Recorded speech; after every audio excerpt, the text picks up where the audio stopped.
but let's give it up for Lucien Greaves.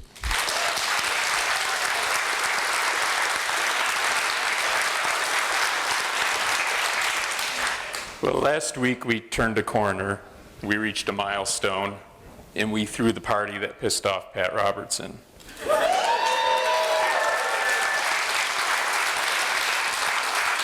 To be fair, he's been screaming that the apocalypse has been coming for at least 80 years of his life now. But I was proud to be responsible for his discontent this time around. He was complaining about an unveiling event we had for our Baphomet monument, if you're aware of that. We constructed a 9-foot tall, 1-ton bronze monument, a satanic monument, with the express purpose of putting it alongside a Ten Commandments monument on public grounds outside the Oklahoma Capitol State House building.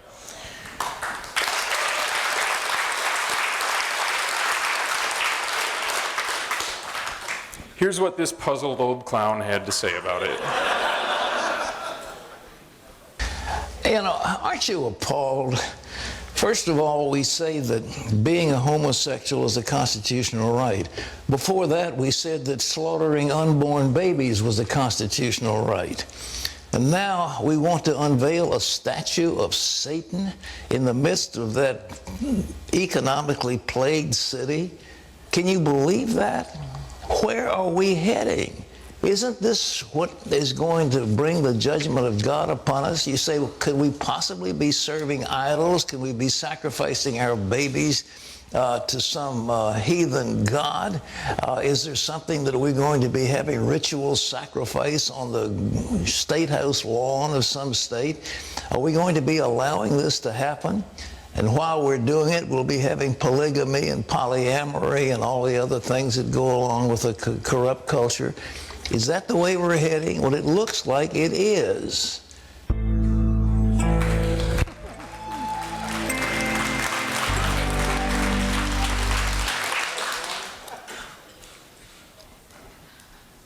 He's got a point, to be sure. Pat Robertson, I don't know how familiar you are with him. Most likely you are. The head of the 700 Club, he broadcasts to millions of Christian viewers. And the fool actually took a credible run at the presidency in 1984, raising millions of dollars and coming in second in the Iowa caucus. So he's not just some random idiot who's saying these things. He has quite a big following, and it's rather frightening. People approach us all the time and complain that we're validating his fears, but the fears of him and his ilk have been present all along. The question is it better that they're allowed to combat an invisible enemy, or if we give them the enemy they've been asking for, put a name and a face to it, and actually stand up for affirmative values of our own and correct them where they are wrong? I think some of the fear they have of us is legitimate. We're destroying their narrative. We're destroying this idea that they've held dear to, that they've been the arbiters of moral uprightness for all of civilized history. When we're redeeming the name of Satan or Satanism, and we're standing up for atheistic religion, saying that our values are no less worthy of being protected in having privilege than those based on supernaturalism, that's really taking away the one stranglehold they've had on us for all this time. Alex Jones, he's another commentator who was upset about the unveiling event, saying that this is opening the door for the Illuminati parade of anti-morality and anti-ethical standards to be infused into common civics, will most certainly accelerate a downward spiral, the spiral we are all facing as the architects of the New World Order close in on their end game. Now, the idea of us legitimating these fears by doing what we're doing and standing forward as Satanists, I think is misguided. When we allow them to do what they're doing without standing up and asking for evidence, without standing up and saying, we identify as Satanists, show us the proof that the infant sacrifice is happening, that this is any different from blood libel against Jews or any other outgroup. These accusations aren't benign. they have this floating out group label, they have these accusations, and every so often they've attached it to real people and ruined their lives, and we've seen that within our own lifetimes, within the 80s and 90s, what the sociologists refer to today as the Satanic Panic, which, given time constraints, I think is worthy of you looking up on your own. Here's the monument itself. That's what's referred to as Baphomet, the goat-headed androgynous, supposed to be androgynous. The original image constructed by occult historian Eliphas Levi in the 19th century had breasts, which we opted not to have on the monument because we didn't want to fight issues of community standards or the idea that there was pornography rather than the religious liberty issue. But you'll see these binary elements on it, part animal, part human. We have the males and females represented and the children on either side. The caduceus representing negotiation and reconciliation, the upright star and the inverted pentagram behind it. The idea was that it stands for a reconciliation of the opposites, and that it was always meant to stand complementing and contrasting the Ten Commandments monument. The worst case scenario in our thinking was that there would be one religious monument on the public grounds, giving the impression that one viewpoint had co-opted the power and the authority of the government. And to make that better, we would put our own monument contrasting that to reaffirm that we are a pluralistic nation that respects religious liberty. This is from the event itself. It was in a warehouse. It wasn't necessarily a legal venue for this kind of event.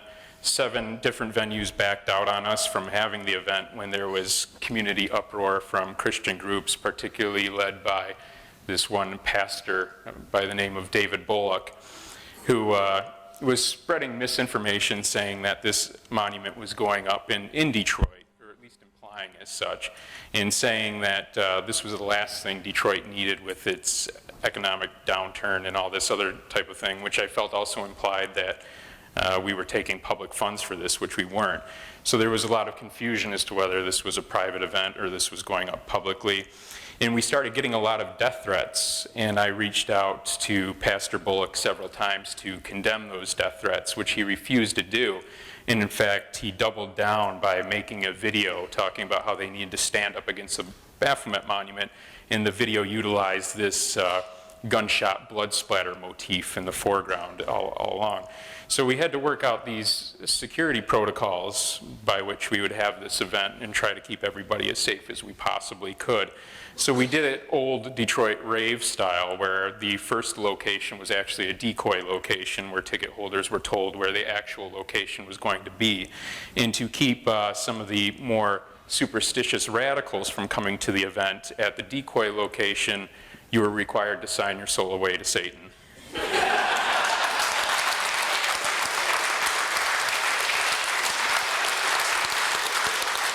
And it worked. The protesters were confined to the decoy location for almost all of the night, and our event went off without a problem, against all odds, really. There's some more images. But this local news report shows some of the hysteria that surrounded the event. See the unveiling of a satanic statue. Very controversial story, much of it still shrouded in mystery. Fox 2's Dave Spencer joining us with that story. Behind me is the building where ticket holders of the Satanic Temple of Detroit were told to come see an unveiling of sorts, a statue. But once they got here, they were told there is no statue here. In fact, we tried to go in and see for ourselves. We were told that our cameras were not allowed. We talked to people as they were leaving the event. They told they were merely given instructions to another location where possibly the statue was being held for its own protection. They wanted to keep that a secret. No matter where you stand on this issue, it's one that's igniting passion on both sides.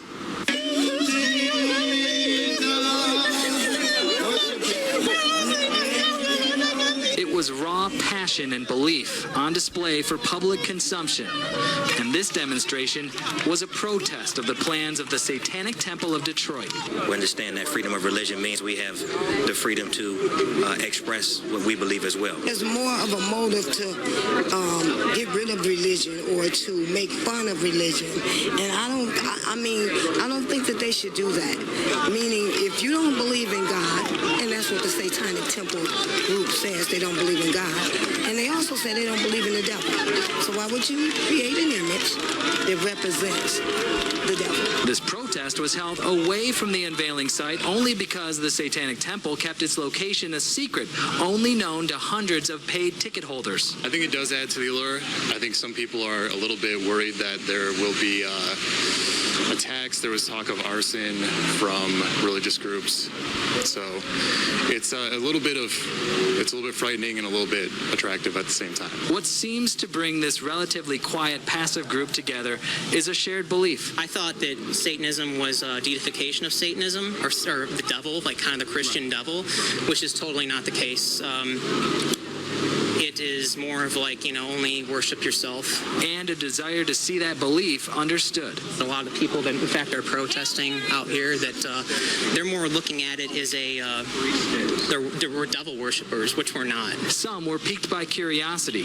What is the Satanic Temple of Detroit all about? It sounded like an interesting cultural event, and I actually looked up their beliefs on their website, and it made a lot of sense to me. Just a few of the reasons people stood in a massive line that stretched down Warren Avenue, waiting to see a bronze goat-headed idol that weighs 1 ton and is nearly 9 feet tall. I've seen pictures that I think were the incomplete version of the statue, and it looks really interesting. I'm a big fan of art and statues and big first-time events like this, so I'm interested to see what it looks like. We were told that Detroit would just be the place where this statue is unveiled. It will not be its permanent home. In fact, it will be going to Oklahoma, where it's set to sit alongside a Ten Commandments monument that's at the state capitol there. We'll follow that development and see if that's where it indeed ends up. In Detroit, Dave Spencer, Fox 2 News. We had hoped that this event would coincide with us actually filing a lawsuit against Oklahoma because they refused to answer us on our request for putting a monument alongside the Ten Commandments. But while we were planning the event, the Oklahoma Supreme Court decided that the Ten Commandments actually violates the state constitution of Oklahoma and that it needs to come down. We were waiting to see where we would next take up that fight, because there's plenty of places we could possibly go with this hereafter. But the Attorney General and the Governor of Oklahoma were both saying that they were going to fight to actually revise the Constitution, the state Constitution that they swore an oath to uphold, to allow the Ten Commandments to go there. They didn't say anything about how they would keep Baphomet off the state property if they did that, and how it would fall in line with the federal Constitution. But the Supreme Court of Oklahoma just recently announced that they were going to refuse to rehear the case. So it looks as though they will definitely have to take it down in Oklahoma. But Arkansas seems like our next best bet.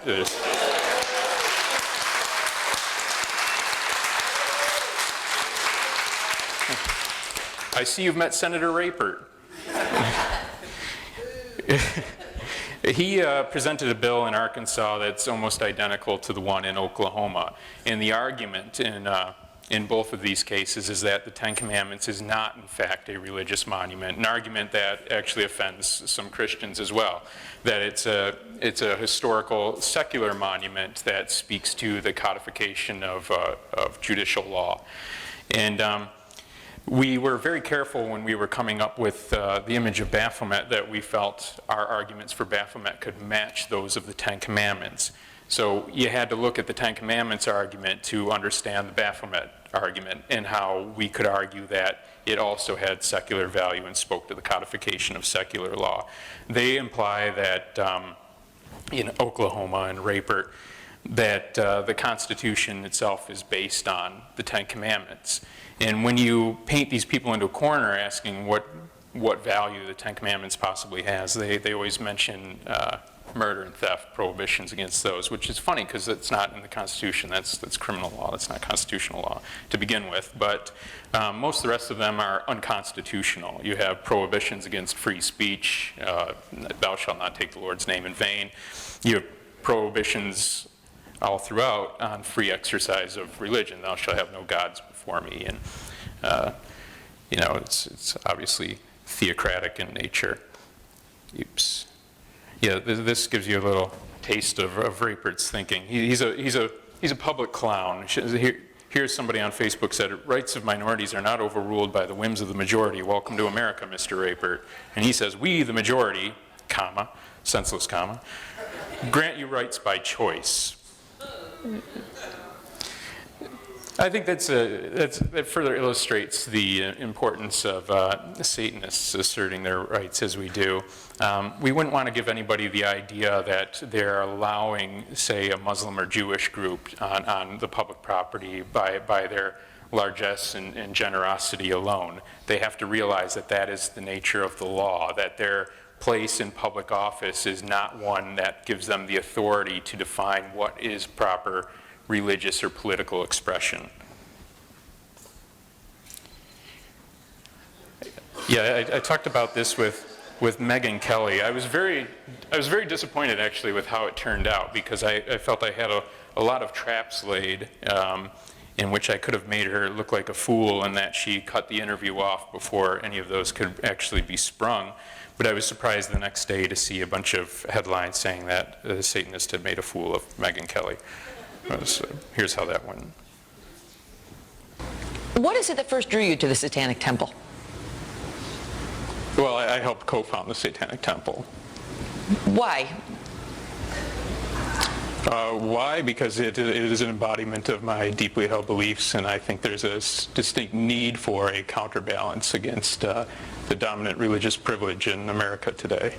What are the deeply held beliefs that drew you to the Satanic Temple? Well, we have 7 tenets. You can look them up online, but essentially we view Satan as a symbolic embodiment of the ultimate rebel against tyranny. Okay, so now you're happy because you got the 10 Commandments taken down, but are you still pushing to have the goat with the horns and so on put up on the state capitol grounds? No, we don't want our monument there without the 10 Commandments there. The point all along was that it would complement and contrast the 10 Commandments and reaffirm that we live in a pluralistic nation that respects diversity and religious liberty. But the thing with the horns and so on, the 10 Commandments goes up because not only does it have some religious meaning, but it has historical meaning too. I mean, would you acknowledge that about the 10 Commandments? Well, I would, well, yes, if you would acknowledge that. Baphomet has historical meaning as well. The Baphomet is the goat with the, yeah. The image at least goes back to the 19th century. It's at least as old as Mormonism in any case. Okay, so let's say it does, but do you acknowledge that about the 10 Commandments? So there's nothing, you have no problem with the 10 Commandments standing there next to your devil figure, right? That's correct. So long as multiple points of view are allowed, there's nothing wrong with a religious monument being up. But that really wasn't the argument that Oklahoma was making. They were saying that it wasn't a religious monument and that the 10 Commandments monument served a secular purpose, which is outright false. Well, the U.S. Supreme Court found that. I mean, the U.S. Supreme Court has already ruled that the 10 Commandment, that the displays not only have a religious significance, but also a historical one. Well, you're talking a different type of issue, because in Oklahoma, they were ruling by the state constitution, not the federal constitution. I know, so it's an entirely different issue. If you're talking Texas, it's a moot point. It's not that different, but you're right. No, Texas, it's entirely different. We're talking different constitutions. I've looked at them both. We're talking state constitution versus federal constitution. I know. So I looked at them both. And then I practiced law for like a decade, too, so I did read them and see a lot of similar words. Lucien, thank you. Good luck to you. And I taught you that there was a separation between that there was a difference between the federal constitution and the state constitution. Thank you for that. All right, good to see you. Joining me now with more, former Oklahoma State Senator and Chairman of the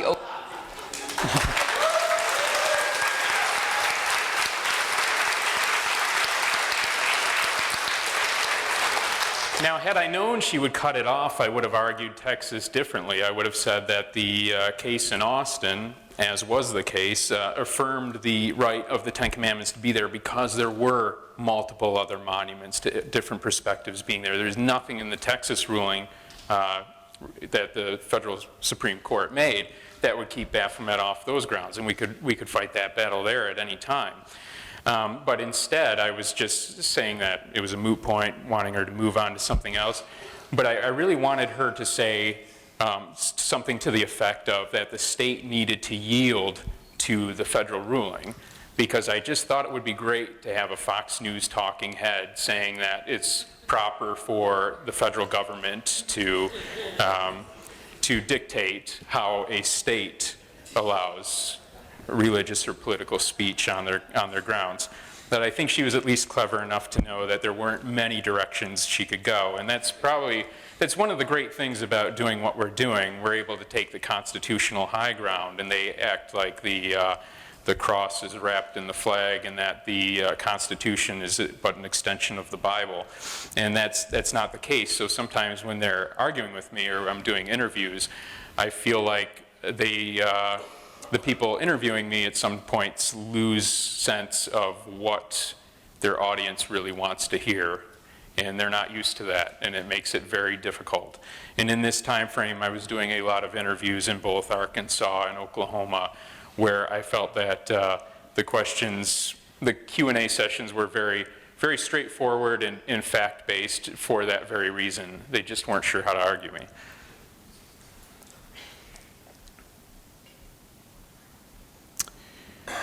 So we have several places where we've been doing these kinds of things. Right now, the ACLU is representing us in Indiana, where we're fighting for placement in another public forum where they were putting up religious displays. And this caused for the Freedom from Religion Foundation's Andrew Seidel to elaborate upon something that was written on the Friendly Atheist blog and stated by David Williamson, who's the head of this Central Florida Free Thought community, where he was saying that the Satanic Temple is like the secularist nuclear option. When all else fails, you call in the Satanists to fix it. And Seidel elaborated to say that Lucian's law states that the governments will either, one, close open forums when the Satanic Temple has to speak, or two, censor the Satanic Temple, thereby opening itself up to legal liability. It is, as Hamant has noted, like the nuclear option of church-state separation cases. By November 2014, it became clear that the school board was going to choose option number one and close the forum, which they eventually did in February 2015. And that was in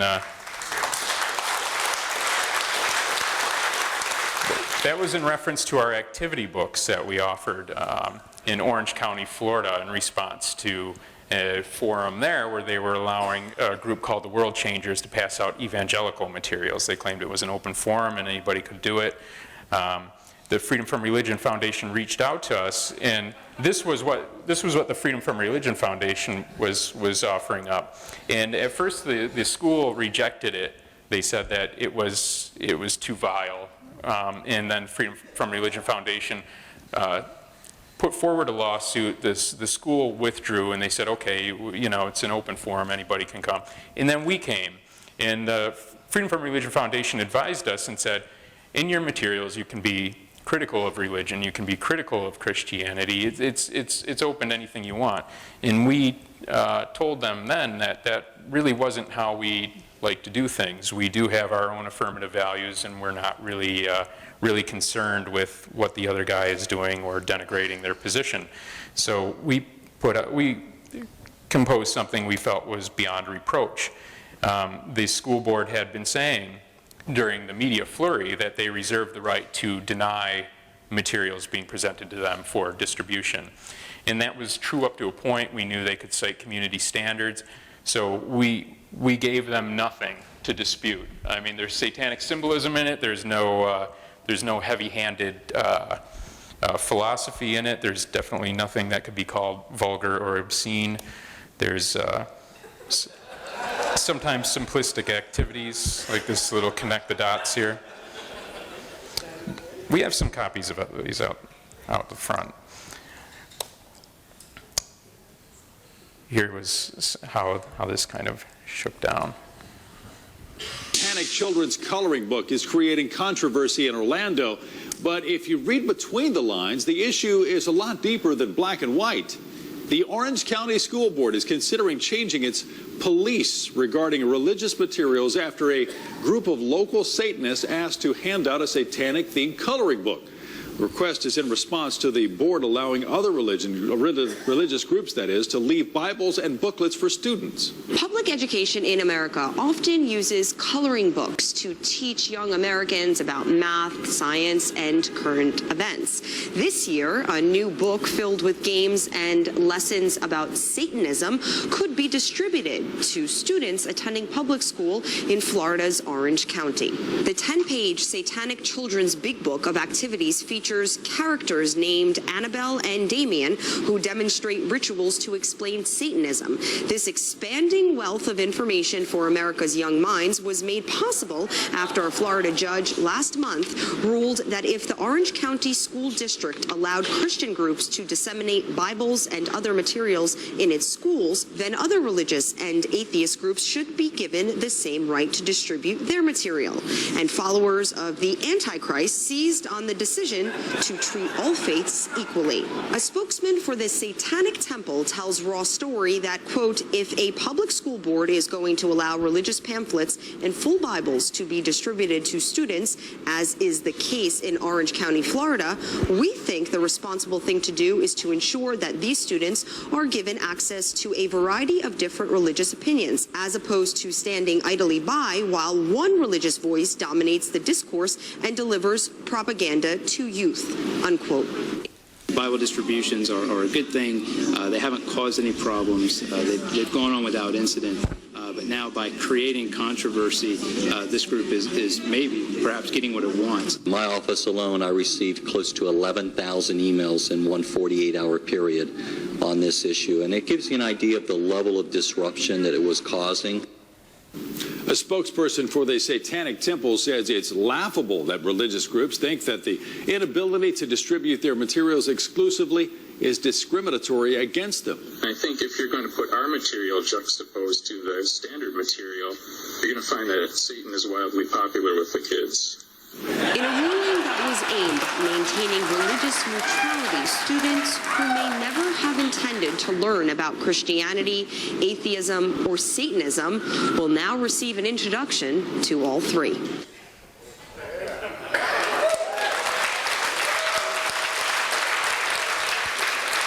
We're working on a lot of things, and it's hard to cover it all, but I would like to talk to you a little bit about the reproductive rights campaign, because we put certain exemptions into place too. We see Religious Freedom Restoration Act laws being put into place, and we see an opportunity. A lot of people were messaging us during the fiasco in Indiana and saying if there was a way that satanic businesses could discriminate against Christians.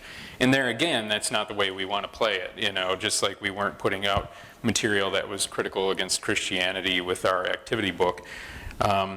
Instead, we're looking at ways we can leverage RFRA for our affirmative values, and right now we have a lawsuit against the state of Missouri where one of our members went into Planned Parenthood with an exemption form exempting her from the informed consent materials mandated by the state, which are essentially religious propaganda that talk about life beginning at conception and the pain of the fetus and all this type of propaganda material that doesn't fit any known science, talking about how abortions cause breast cancer, are going to lead to suicide and that type of thing.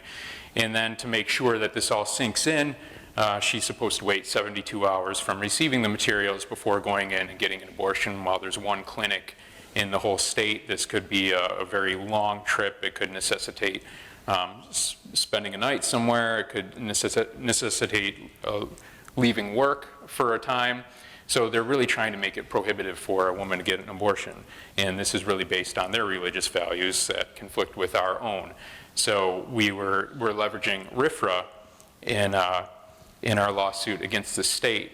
And we were supposed to have a hearing just Friday. The state motioned to dismiss. And the exciting news is that the court postponed till September 28th. So I don't really have anything to announce there. But we also filed a federal lawsuit on the same grounds, really, but it's not leveraging federal RFRA, but it's a straight First Amendment case saying that the informed consent materials are explicitly a religious opinion being put forward contradictory to our own religious opinions, and therefore we're exempted from them. And so I think, and our lawyers think too, and our lawyers have many other lawyers now consulting. It was very difficult for us to round up a lawyer at first, but now people are really coming on board and helping with this. I think we have a really strong case, and when that happens, I'm really going to have to start wearing the bulletproof vest when I come to things like this. So I'll open it up to Q&A now, if you'd like.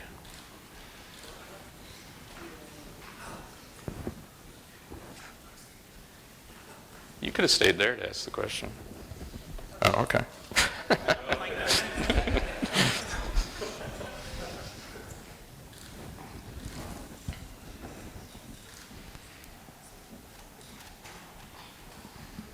Simple question. How do you finance all your activities? That statue must have cost a pretty penny.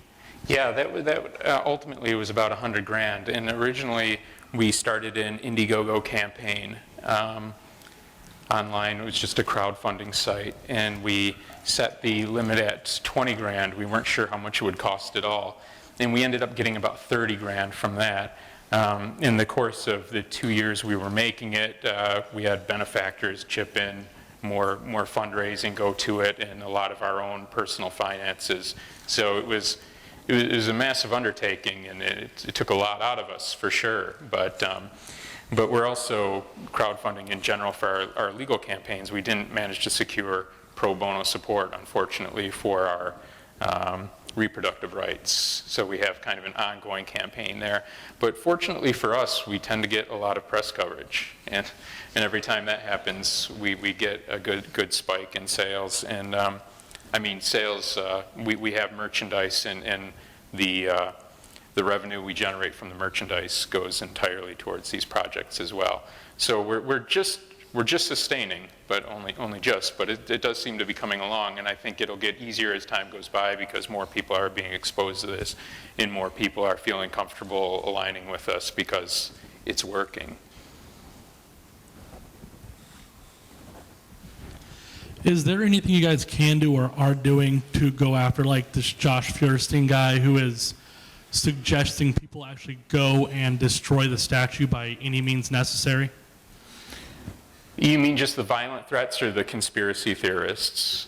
The you should go do this or send me to go do it myself. The actual threats where they're trying to get people to come destroy the statue. Yeah, we forward these to law enforcement. I haven't heard back on anything done so far, but I mean, that's the most we can do. When people, recently, there's been some theologian writing for Breitbart.com, that repository of dead idiotic ideas.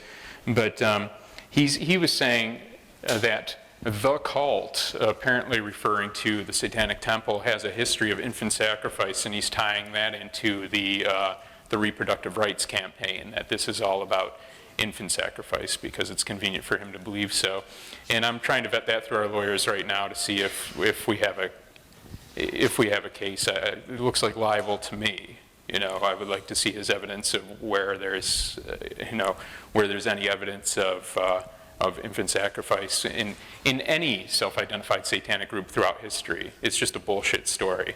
And guys like Alex Jones, I really think are clear and present danger when they go off with their trash too. I mean, this was actually some of the formative background for how I came to this to begin with. I was exposed to the Satanic Panic during the 80s and 90s, and I came to learn about the fraud recovered memory therapies being done upon people who were said to have the mythic disorder of multiple personality disorder.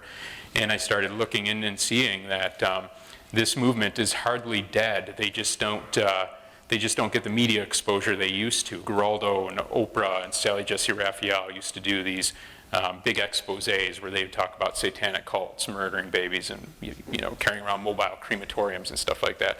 All completely false, and for the most part, propagated in the same way the alien abduction narrative is propagated, in that somebody goes to a hypno-regression therapist and they recall these false memories that they then believe that they've either been abducted by aliens or abused by satanic cults. And really one of my primary missions with the Satanic Temple coming in was to fight against that fraud therapy that still goes on, and that the APA, American Psychiatric Association, has done nothing to stop. And that's something that's kind of been forced into the background, because every time I talk about it, it's just not as interesting or headline catching as some of the other things we do. But I really do want to work on destroying organizations like the ISSTD, the International Society for the Study of Trauma and Dissociation, because it is a professional grouping of fringe therapists who still believe in this bullshit and really spread delusion to people who are coming to them for mental health help. If you were to put something up in Indiana, where would it go? Because I live in Indiana, that'd be the only good thing. Honestly, I forget the name of the county. I'd have to get back to you on that one. I know we have people willing to put it up, and it doesn't look like the county is actually going to fight it once the ACLU wrote to them and told them that this is the way it is. But what's funny about it is their restrictions were not very restrictive. They allowed it to be like a 20-foot high display. So I said we'd opt for 19.5 feet, and it's allowed to have lights, so we'll take the lights too. You know, whatever we put there, it should be good, worth seeing. We'll make it worth your while to drive over there. So I guess a follow-up to the Feuerstein question, do you have plans in place for when your statue is inevitably damaged or destroyed after you put it out? Because it's going to be. You probably know that, right? No. I like to put out this idea that we have an assurance policy, where if one is destroyed, we'll be able to run off 2 or 3 others. It's not exactly true, but but you know, we can't really worry about that. If it gets destroyed, if somebody goes through that effort to bomb it or tear it down or whatever, I think that's an important message as well. It's an important part of this whole narrative that's unfolding for us. That's a poignant message for the rest of the world, you know, and its place in history. It needs to stand there, and we need to see what happens to it. Somebody's probably going to come at it, but if they do, they should really know what they're doing, or they're going to hurt themselves. Because if you come at a bronze monument with a sledgehammer, it's probably going to bounce back into your face.